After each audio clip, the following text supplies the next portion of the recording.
Hello everyone and welcome back to another new video.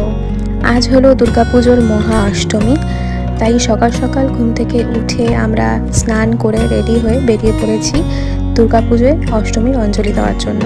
আমরা আমাদের অষ্টমী পুজোর যে অঞ্জলিটা সেটা কোনো পাড়ার প্যান্ডেলে দিই না, আমরা দিই আমাদের বেহালার মা মঙ্গলচণ্ডীর মন্দিরে এসে।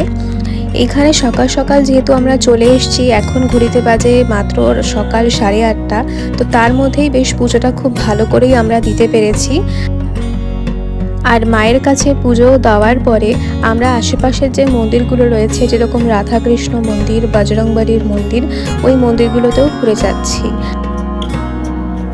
আর বজরংবলীর দেখো পায়ের সামনে আমি কিন্তু আমার গাছের যে ফুলটা ওটাও দিয়ে দিয়েছি, বেশ ভালো লাগছে দেখতে। আর মঙ্গলচণ্ডী মায়ের দর্শন তোমাদেরকে করিয়ে দিচ্ছি। আমরা প্রত্যেক বছর আমাদের অষ্টমীর অঞ্জলিটা এখানে এসেই দিই। এখানে ঠাকুরকে অনেকে শাড়ি দিয়ে পুজো দেয়, আমরা যেরকম এবছরে ঠাকুরকে শাড়ি দিয়েই পুজোটা দিয়েছি। তো তোমরাও দর্শন করো মায়ের। বেহালায় মা মঙ্গলচণ্ডীর পুজো কিন্তু খুব বড় করে হয়, এটা জ্যৈষ্ঠ মাসে হয়।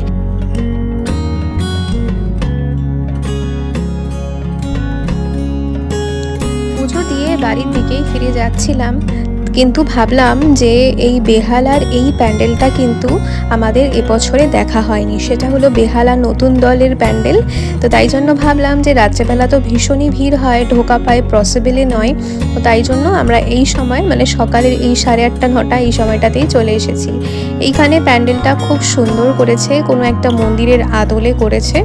এখানে বড় একটা শিবের মূর্তি রয়েছে, বেশ সুন্দর। যদিও ঠাকুরের দর্শনটা আমরা করতে পারিনি এই জন্যেই যে তখন অষ্টমীর অঞ্জলি চলছিল মন্দিরের গর্ভগৃহের ভেতরে, তো তাই জন্য বাইরেটাই দর্শন করেছি আমরা। বেশ সুন্দর মন্দিরটা করেছে, পুরো কনসেপ্টটাও খুব ভালো। আমার তো মনে হয় এই বেহালা নতুন দল প্যান্ডেলটা অনেকগুলো প্রাইজই পেয়েছে। তো তোমরা কারা কারা দেখলে এই নতুন দল আর তোমাদের কেমন লেগেছে সেটা নিচে কমেন্টে জানিও।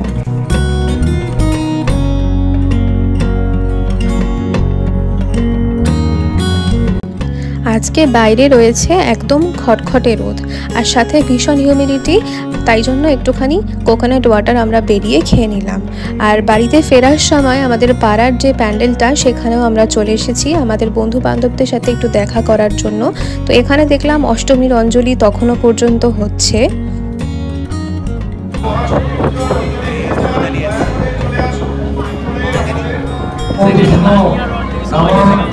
অপবিত্র পবিত্রবান পরমাবস্থ ততর্বিবাহ যশবলের পুণ্ডরিকাভ্যম নবদ্ধ অভ্যন্তরে সুধী নমঃ সুধী নমঃ সুধী।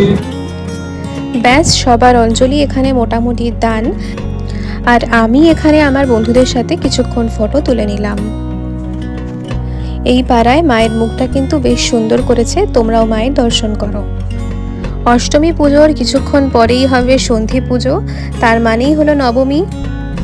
আর এই নবমী শুরু হয়ে যাওয়া মানেই হলো মনের কোণে একটা কোথাও খারাপ লাগা লুকিয়েই থাকে, কারণ মায়ের চলে যাওয়ার সময় তো প্রায় চলেই এলো।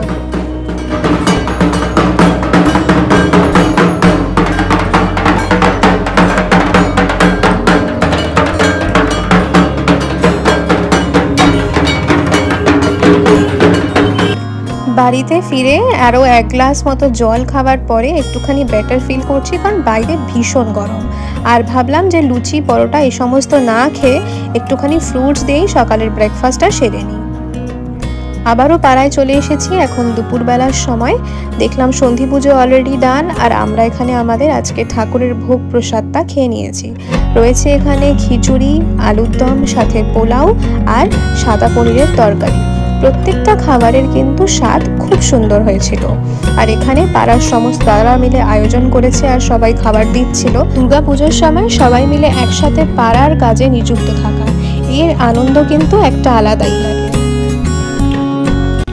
সন্ধে হতেই রেডি হয়ে আমরা আবারও বেরিয়ে পড়েছি।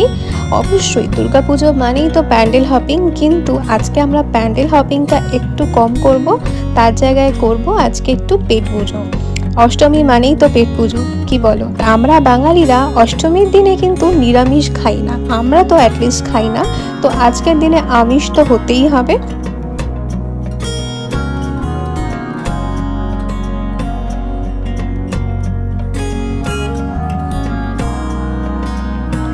চলে এসেছি সাউথ সিটিতে। রাস্তাঘাটে জ্যামটা তো একটু ছিল বটে, কিন্তু বেশি সময়ও কিন্তু আমাদের লাগেনি।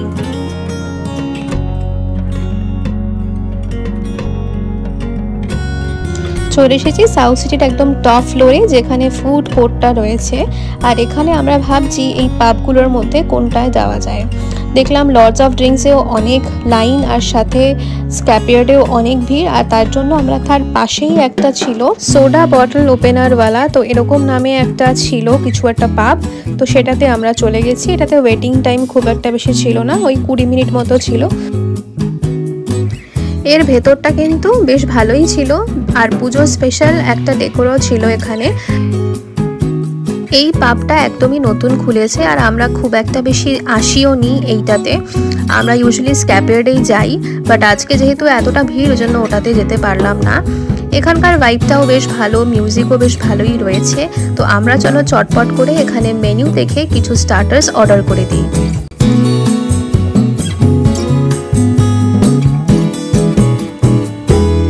মেনুটা দেখে যেটা বুঝলাম যে এদের খাবারের যে অনেকগুলো অপশনস, সেই অপশনসগুলো একটু হলেও কম রয়েছে।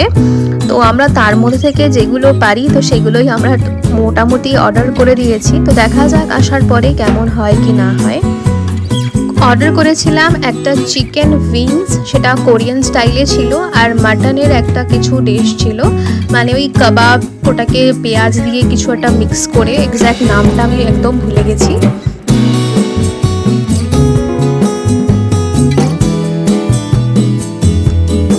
এরপর অর্ডার করেছিলাম একটা ফিশ এন্ড চিপস, আর সাথে দিয়েছিল অনেকগুলো ফ্রেঞ্চ ফ্রাই, আর এর সাথে ছিল একটা পাফ পিৎজা। তো এই পিৎজাটা একটু অন্যরকমের ছিল, কিন্তু সত্যি বলতে আমার এই পিৎজাটা একদম ভালো লাগেনি।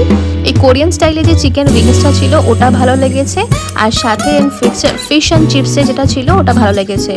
এখানে ওরা যে ফিশ অ্যান্ড চিপসে যে ফিশটা ইউজ করেছে সেটা কিন্তু বাসা নয়, এটা কিন্তু ভেটকি ছিল।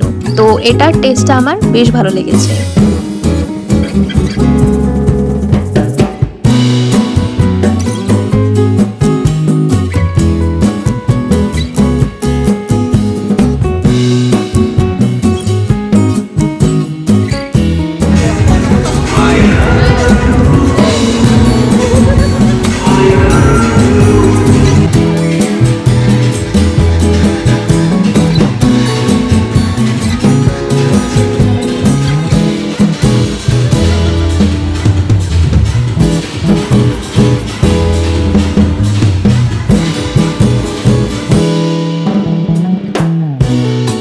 আমরা ঠিক করেছিলাম এখানে কোনো মেন কোর্স খাবো না, তো তার জন্য আমরা এখানে আবারও একটা স্টার্টার অর্ডার করেছি। এটা হলো গ্রিলড প্রন মতো ছিল একটা, তার সাথে কারি পাতা দিয়ে একটা ডিশ ছিল। তো এটা ওকে ওকে ছিল, খুব একটা ভীষণ ভালো না, আবার খুব খারাপও না, অ্যাভারেজ মতো ছিল।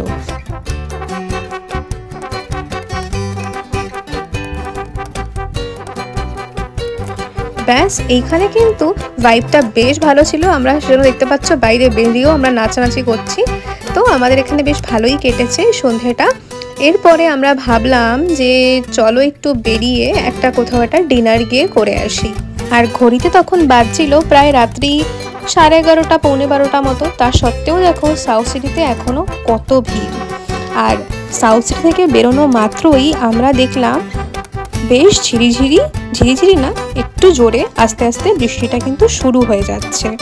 তাই আমরা ভাবলাম যে ঝটপট এদিক ওদিক আর না দেখে আমরা আমাদের বাড়ির কাছাকাছি যাই, আর ওখান থেকে রাতে ডিনার করার আর কোথায় কি খাবার দাবার পাওয়া যায় সেটার একটু খোঁজ করি। যদিও আমার পেট ফুল, আমার কিছুই আর খেতে ইচ্ছে করছিল না, কিন্তু তা সত্ত্বেও যেহেতু আমাদের সাথে 3 জন ছেলেও রয়েছে, তো এদের তো একটা পেট ভরার ব্যাপার আছে। তাই জন্য আমরা রাত্রি 2:30 পর্যন্ত ওয়েট করছিলাম আমিনিয়ার সামনে, যেটা পার্ক সার্কাসে রয়েছে।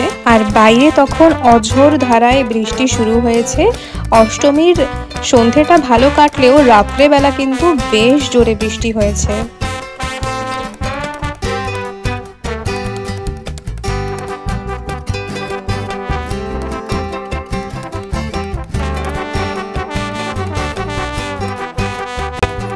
তো প্রায় 30 to 45 মিনিট ওয়েট করার পরে আমরা চলে এসেছি এখানে আরসালানের এই পার্ক সার্কাসের এই ব্রাঞ্চটাতে। আমরা এই প্রথমবার এসেছি।